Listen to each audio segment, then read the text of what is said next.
everyone, so today I'm going to be doing a part 2 to the packaging made me buy it video. I really like doing the first one, showing you all of the products that really sucked me in based on the packaging of the product. I think that there's so many cute things in the makeup world that packaging really sets it apart from other companies, and I am of course one of the very many people who get drawn in from the packaging. So this is going to be the second video. This is going to include a lot of the things I forgot in the first video and also some things that I've got since then. So how I kind of decided to include what products in this video is basically any product that the choice to buy it was made pretty much on 50% or more of the packaging rather than just the product alone.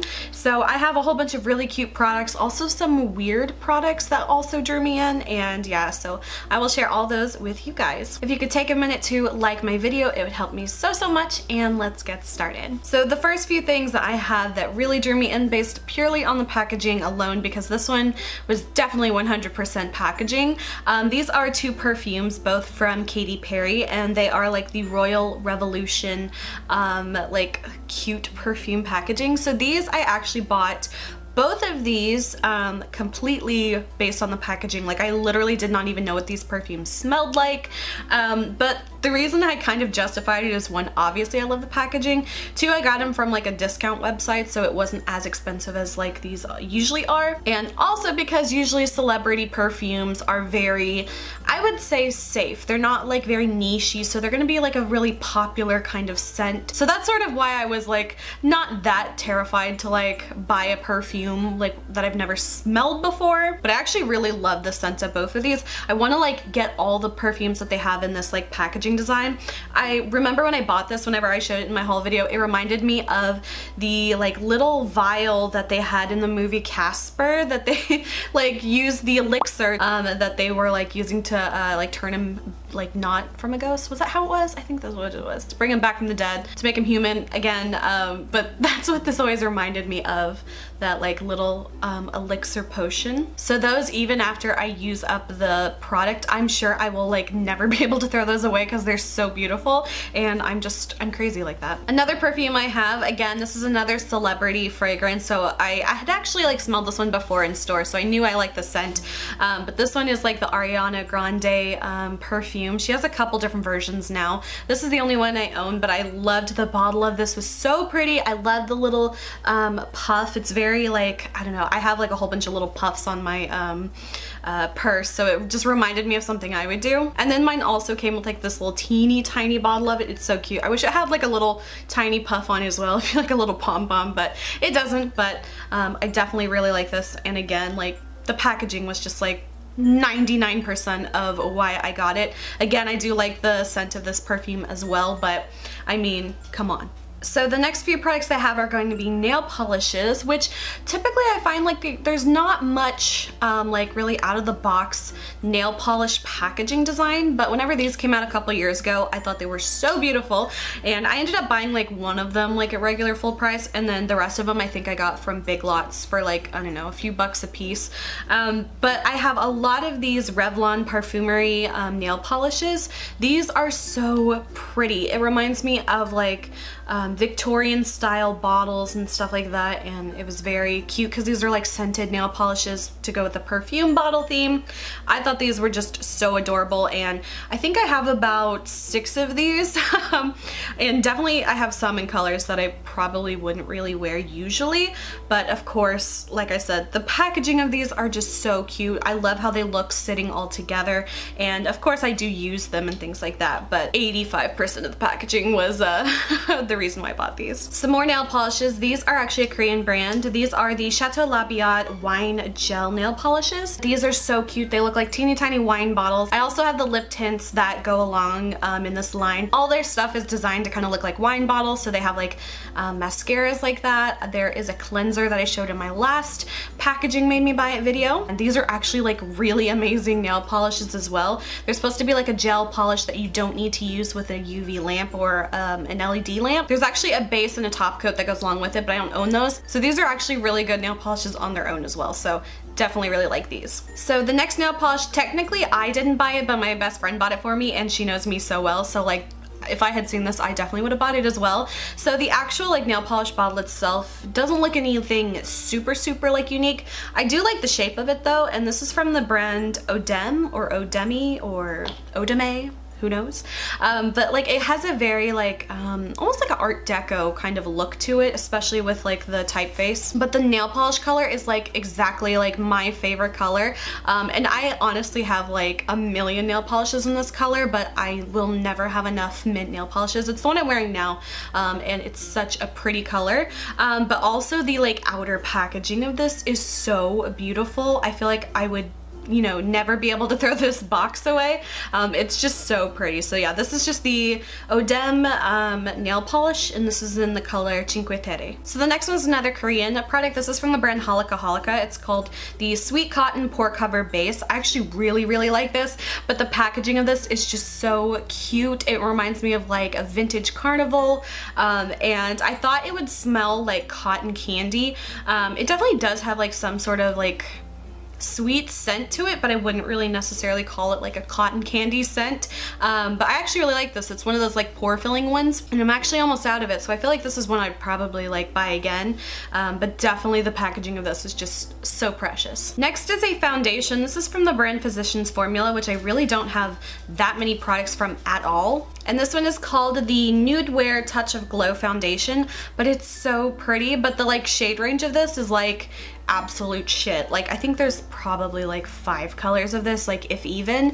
And this one is the lightest one, and it's called Ivory, and it is so dark for me, but I actually really love the foundation. I do have to like mix it with some like lightning drops to make it work for me, but my skin looks really pretty whenever I wear this. It does have a very strong kind of chemically smell though, but it is very pretty. I just wish they had more like colors of this, and this was also like $15 or $16 that I got from the drugstore, and so I'm just like, that's just too much. It's just too much. I don't know when like drugstore prices like they just creep up like overnight. I love like this baby pink like faux pebbled leather. It's just really nice. These next two, I actually have videos reviewing these, and these weren't necessarily like the packaging was like super cute or pretty, and that's what drew me in. What actually drew me in was how like weird these were. So the first one is from Holika. It's called the Face to Change Liquid Roller BB. It's basically like this little paint roller that you use to apply your BB cream. You press the little button and it squeezes the product out, and you like paint roller it all over your face. So I definitely have a whole video dedicated to that if you're interested in seeing that. And then I also have another one. This one's another one from another brand. This one's called Rire Style Rolling BB. It's the same thing, just a little bit smaller. But yeah, so the packaging wasn't necessarily cute, but it was very different, and that's what drew me in. This next one, I can't believe I forgot this from my first video. It's actually super cute, but it's not as cute like out of the package. And this is from the brand TheSaem. It's called the Chocopie hand cream, and it doesn't really look that cute outside of the package. It's supposed to look like one of those little choco pies, and then on the inside is like a little, you know, lotiony hand cream. I've like used mine all up, but it was so cute, and I think it's really the outer package that makes this product look so cute. They have like a whole bunch of different scents and stuff, and I got mine from like Rose Shop, and I think they were probably around like $3 or $4 a piece. I probably wouldn't pay any more for that. It really is just kind of like a plain like hand cream, and I definitely think the outer package is what really kind of draws the whole thing together. It's like opening like a little like you know, Hostess kind of looking cake. Again, I'd say that one was like a 100% packaging made me buy it, because I have a million hand creams and lotions, and your girl doesn't need any more. But when I saw that one, I was like, give me 10. The next few items are also ones I can't believe I forgot from the first video. These are from the brand Etude House, and these are called the Play Color Eye Palette. I also have videos reviewing these. These are just these really cute palettes. I've seen them usually around like $25 as the most expensive I've seen. I definitely would never pay that much. I paid around like $13, $14, $15 a piece for these, and I still feel like I definitely overpaid for those based on like just the quality and kind of how the shadows work. And I had first just bought these two. The brown one is called In the Cafe, and then the blue one is called the Ice Fan, and so it's kind of like ice cream themed, and I thought it was so cute, which led me to like want to have the other ones. So this one is like in the juice bar, and then this other one is was like the cherry blossom palette. They have quite a few more. They had like a wine one, they had like a beach one. I think they have a peach farm one that's also really cute, and I just want to own them all just so I can have them. But I know that I don't really care for any of like the shimmer shadows that much. The mattes I really like. But other than that, I just feel like it's kind of a waste of money if I know I don't really like the products. So I definitely bought a lot of those, but I'm gonna try to refrain from buying any more in the future. And then these last few products are all kind of from the same line. The first one I got, I still can't believe I haven't even like used this yet. I literally bought this like a year ago. This is the SkinFood Lettuce and Cucumber Watery Toner. I bought so many samples of toners like literally a year ago, and I've been like using them up. And so I like have these full-size toners I still haven't even gotten to, because I guess I just don't use as much toner as I thought I do. I use it like every night, but it lasts quite a while. So this is one that I actually still haven't even gotten to use. I've used the samples, so I know I like this one. And then of course I was just like, well, I have to have this one too. And this one, I ended up buying like all the pieces that go to this one. It's like a 3-piece set. Again, another SkinFood one. This one I was so like intrigued by the like packaging and the concept behind it. This one is called the Peach Cotton Toner, so it's really cute. It's in the same packaging. And this one was like, I was so caught up into it, I didn't even realize this is like supposed to be a toner for oily skin, because if you can see, it kind of has like a little powder in the bottom, and that's like a powder that will, it's supposed to like absorb the sebum oil, and I didn't even realize it. Like, I got so caught up into it. But I also have the emulsion that goes with it, and then I also have the like cream that goes with it. And I bought like all 3 of those, and I didn't even realize that it was for oily skin. I don't have oily skin. I have a dry as fuck skin. So I'm still gonna like use those and like make it work, but the toner definitely does leave like a little, like when it dries, it kind of leaves like a, not necessarily like a powdery film, but kind of. And I guess that's perfect if you do have oily skin, but for me, it's just kind of like not great. But that one was totally my fault because I let the cute packaging blind me. So that is it for all of the products that I just couldn't resist based on the packaging. I know that there's going to be so many more in the future, but that is pretty much it for this video. I hope you guys enjoyed. If you did, please like and subscribe. You can follow me on Instagram, link is below. And until my next video, I will talk to you guys later. Bye.